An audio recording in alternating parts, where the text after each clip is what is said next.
20세기 오스트리아 출신 영국 철학자 칼 포퍼는 과학과 과학이 아닌 것 둘을 이제 구분하는 기준은 검증이 가능하냐 아니냐가 아니고 반증 가능성이라고 강력히 선언했는데요.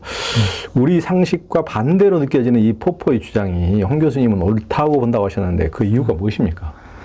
예, 우리 상식과 진짜 어긋나죠. 우리는 어떤 주장이 있는데 이것이 언제나 검증되고 언제나 옳다고 드러나면은 야, 그게 진짜 좋은 이론이다 이렇게 생각을 하게 되지 그렇죠. 않겠습니까? 예.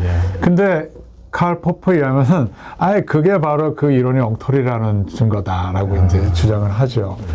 그 이유가 이제 여러 가지가 있는데 하나는 이 두루뭉술하게 법칙이 표현이 되면은 반증하기가 어려워요. 예를 들어서 이제 옛날에 뭐 지수, 화풍, 동양 같으면 음양, 오행, 그거 가지고서는 자연과 인간계를 다 설명을 했죠. 근데 이것은 참 반증하기가 어려웠는데요. 왜냐하면 이게 굉장히 두루뭉술하거든요.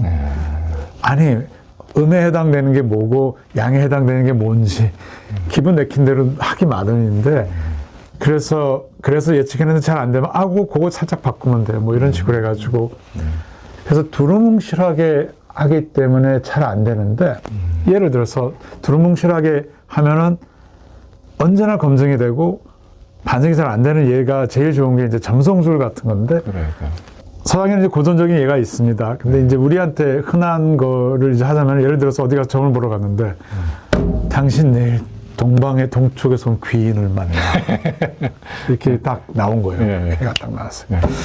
그래서 행복하게 나왔어요. 근데 가만히 생각을 해보면은 지구상의 인간의 반은 동쪽에 있지 않습니까? 그 다음에 지구는 둥그니까 자꾸 걸어 나가면 온 세상 사람은 다 만나고 오겠죠. 다 동쪽에 있어요. 그러니까 귀인은 또 나한테 참 많은 사람이 귀인인데 어떤 기준인지. 그러니까 그런 점괘는 반증될 가능성이 없어요. 그러니까 점괘, 점성술 이런 것은 이게 이제 사이비 과학이죠. 자기들은 과학이라고 그러는데 어스트랄러지에서 얼러지는 이제 연구란 뜻이니까 별을 연구하는 뭐 학문인데 우리 조선시대까지도 그 관상학 뭐라 그러죠 그거를 전체 그죠 관상감이 있었잖아요.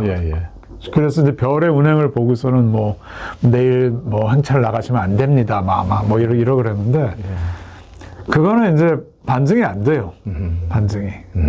때려 맞추기 나름이기 때문에. 이제 좀 약간 그 의견, 논란이 분분한 예여서 제가 들기가 조금 꺼려집니다만은 이제 칼 포퍼는 그런 점성술이 쓴 엉터리고, 그 다음에 다른 두 엉터리 과학이라고 주장하지만 과학이 아닌 것은 점성술과 마르크스주의, 그다음에 아들러라는 사람의 정신분석학. 이 세 가지. 근데 정신분석학이 과학이 아니라는 것은 서양에서는 상식이 되어 있습니다. 그래서 조롱거리가 돼요. 왜냐하면은 설명 못하는 게 없어요. 모든 것을 다 설명하면 아무것도 설명 못하는 거지. 그 다음에 어떤 반례가 나와도 다 살짝 바꿔서 다 설명을 하고. 마르크스주의에 대해서는 뭐 얘기 안 하겠습니다. 근데 거기도 이제 변명이 많거든요. 그리고 이제 더 쉬운 좋은 얘기는 뭔가 하면 이제 어떤 독재 체제든지 그래서 히틀러의 모든 정책은 하나도 틀린 게 없었어요. 라고 주장을 해요. 그래서 히틀러의 정책이 잘 못 실현이 되거나 전쟁에서 패하거나 그러면은 부하 장군과 병사들이 잘못했다 그러지 히틀러가 잘못했다고는 안 그래요. 그래서 히틀러는 언제나 검증됩니다. 그러니까 이제 히틀러의 주장은 과학이 아니다 이렇게 이제 얘기를 하는데 언제나 검증되기 때문에 우리한테 매력적으로 보일 수는 있겠지만 그거는 이제 기만의 의도와 사기가 이제 들어가 있다고 보는 게 이제 과학 철학자들의 입장인데요. 칼 포퍼 같은. 그래서 이제 점성술이나 그다음에 뭐 마르크스주의, 정신분석학은 그렇게 반례가 있으면 이론을 살짝 바꿔요. 언제나. 그러면서 해석을 달리하면 살아납니다. 그래서 언제나 검증이 되는데 예를 들어서 칼 포퍼가 개인적으로도 친구였던 아인슈타인 같은 사람은 그 사람이 이제 상대성 이론을 내놨는데 수학적으로 너무 어려워가지고 어떤 일이 있으면 유럽에서 각 나라마다 한 명 정도의 물리학자가 자랑스럽게 나는 이 사람의 이론을 이해할 수 있다. 아하. 라는 물리학자가 한 달에 하나 정도밖에 없었어요.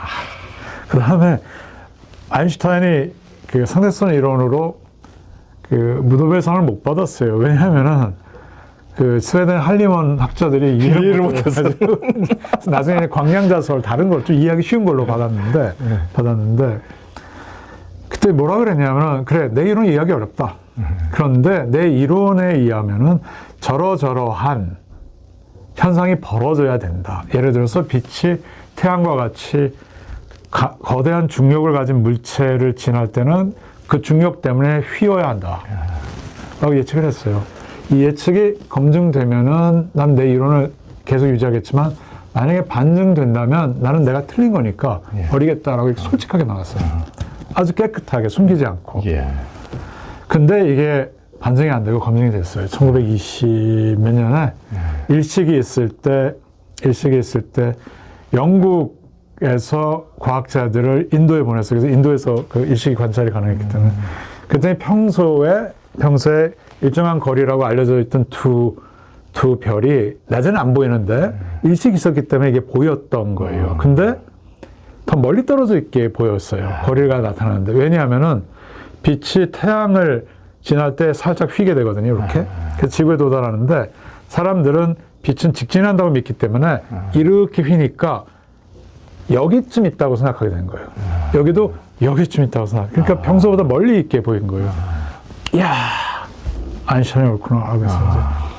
그러니까 아인슈타인 같은 진정한 과학자는 내 이론은 이러이러할 때 이러이러한 결과가 안 나오면은 틀리니까 나는 버리겠다. 그러니까 반증 가능성을 대놓고 반증이 너무너무 가능했거든요. 그때까지 빛이 중력에 의해서 진행 경로가 바뀔 거라고 상상한 과학자는 한 명도 없었습니다. 근데 아인슈타인은 상대성 이론을 이러면 그렇게 된다고 했어요. 진짜 그렇게 됐어요. 그래서 살아남았죠. 살아남았는데 그렇지만은 나는 기꺼이 버리겠다 이렇게 나왔는데 거기에 비해서 점성술사는 한 번도 반증의 가능성에 허용을 안 합니다. 그다음에 독재자들도 반증의 가능성에 허용을 안 하잖아. 언제나 올라. 무오류론이라 그러던가요? 저희 북쪽 사람들 좀 그런 것 같고 그쪽 지도자들도 우리는 한 번 잘못한 거 없어. 그 다음에 이제 정체분석학도 정체분석학은 모든 거 다 설명해 이렇게 나오거든요. 이거는 과학이 아니라는 거예요. 그러니까 물론 과학은 아니지만은 어쨌든 이제 칼 포퍼의 주장도 굉장히 혁명적이고 어느 정도 수긍이 가긴 하는데 뭐 점성술은 그런다 치더라도 뭐 막스의 이론도 타임지 같은 데서 2000년도에 최근 1000년에 가장 혁신적인 사상으로 막스 이론을 꼽을 정도로 그렇게 이제 꼽히고 뭐 정신분석가 저도 뭐 아들러 심리학을 굉장히 좋아하는데 뭐 한국에서도 미움받을 용기니 뭐 해가지고 굉장히 유행하는데 실질적으로 사람들한테 또 유익을 또 주는 측면이 있으니까 이게 과학과 과학이 아니라 그래서 이익이 없다 또 그러나 좋으신 말씀입니다. 저도 그 말씀을 드리려고 했는데 저 기사님께서 말씀해 주시니까 굉장히 반가운데요. 과학은 아니에요. 하지만 철학이고 학문이고 그래서 막시즘이나 정신분석학이 학문이 아니라는 건 아니에요. 그러니까요. 근데 사이언스가 아니라는 얘기예요. 그렇죠. 그렇죠. 과학이 아니라는 건데 이게 근데 이제 언어와 관련해서 조금 문제가 있는데 독일어로 이제 그 과학이 비센샤프트인데 어원을 따지면 그냥 알미란 뜻인데 그래서 이제 비센샤프트가 그냥 학문 그냥이란 뜻이었는데 이게 뭐 나투어 게시테스 해가지고 뭐 역사학문, 과학, 뭐 그다음에 자연과학 이렇게 하면서 과학이라는 말 자체가 조금 점점 자연과학만 과학인 걸로 바뀌었는데 원래는 사실 좀 더 포괄적인 학문이어서 그런 의미에서는 막시즘도 정신분석학도 학문이죠. 학문인데 근데 문제는 이제 막시스트들이 자기들은 자연과학이라는 의미에서의 과학이라고 주장을 했어요. 강력하게. 칼 포퍼는 거기에 반대했고 저도 반대합니다. 그런데 이런 것도 있지 않습니까? 예를 들어서 종교 같은 거는 반증되기 어렵잖아요. 그렇죠. 하지만 중요하거든요. 그렇죠. 근데 종교는 과학이라고 주장을 안 하죠. 그렇죠. 그러니까 문제가 없어요. 근데 이제 이거는 이제 순수히 과학에 관한 문제입니다. 그러네요.